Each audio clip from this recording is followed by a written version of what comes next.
একজনই আছেন বাংলাদেশের প্রেসিডেন্ট হওয়ার যোগ্য, তিনি বেগম খালেদা জিয়া, যিনি আমাদের ইতিহাসের মহানায়ক, যিনি আমাদের প্রজন্মকে শিখাইছেন মাথা উঁচু করে লড়াই করতে, যিনি বলছিলেন ওদের হাতে গোলামির জিনজির, আমাদের হাতে স্বাধীনতার পতাকা, যিনি দল মতের ঊর্ধ্বে উঠা আজ জাতীয় ঐক্যের প্রতীক হয়েছেন, সেই বাংলাদেশের প্রথম নারী প্রধানমন্ত্রী আজকা বাংলাদেশের প্রথম নারী রাষ্ট্রপতি হবেন, তিনি আর প্রফেসর ইউনূস, এই দুই মুরব্বী মিলা আমাদের নতুন বাংলাদেশের সূচনায় পৌঁছে দেবেন।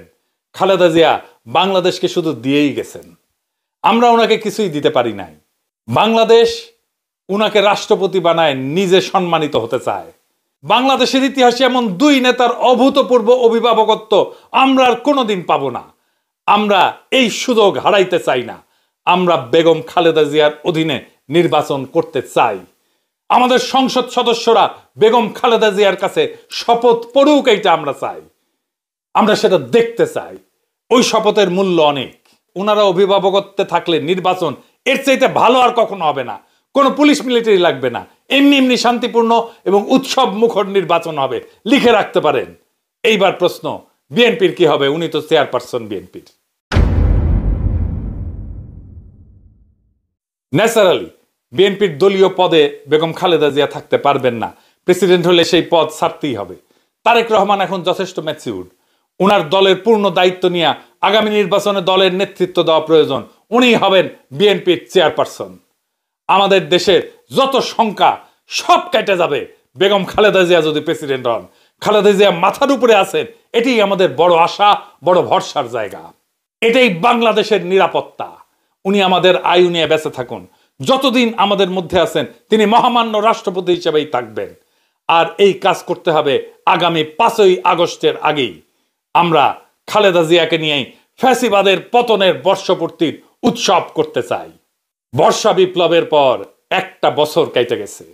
হাসিনা পালাইছে সত্যি, কিন্তু সে ফেলে গেছে একটা ছায়া, ফ্যাসিবাদের ভারতীয় দালালির আর রাষ্ট্রীয় দখলদারিত্বের ছায়া। আজ আমরা সেই ছায়ার নিচে শ্বাস নিতে পারি না, কথা বলতে পারি না, বিচার করতে পারি না। শহীদের রক্ত এখনো শুকায় নাই। ইয়ামিন, মুগ্ধ, আবু সাইদের শোক আমাদের শিরায় বয়ে চলতেছে। আমরা হাসিনাকে তাড়াইছি, কিন্তু তো রেখে যাওয়া চুপ্পুদের তাড়াইতে পারিনি।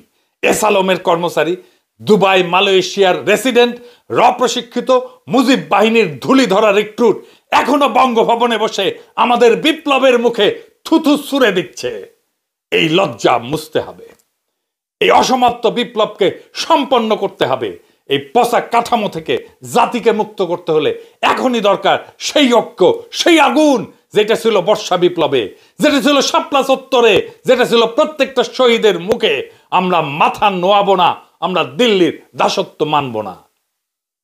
আর তাই সময় আসছে বাংলাদেশের প্রথম নারী রাষ্ট্রপতি বেগম খালেদা জিয়াকে বঙ্গভবনে অধিষ্ঠিত করার।